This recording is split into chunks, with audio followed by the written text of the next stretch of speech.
Viral di sosial media, video memperlihatkan sebuah masjid terendam banjir air yang bening. Pada video TikTok @ilhamwahyur, terlihat pengunggah masuk menyusuri masjid.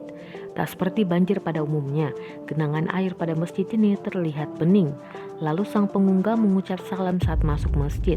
Si pengunggah terdengar heran saat melihat genangan banjir yang bening dan bersih itu.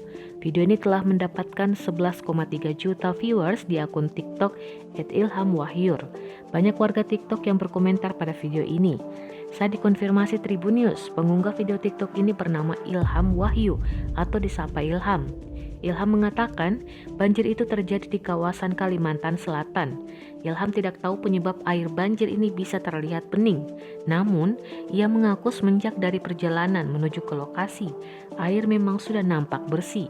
Pria ini mengaku terkejut melihat genangan banjir itu terlihat bersih dan bening. Ia hanya berharap dari video ini dapat memberikan pesan kepada masyarakat untuk menjaga kebersihan lingkungan.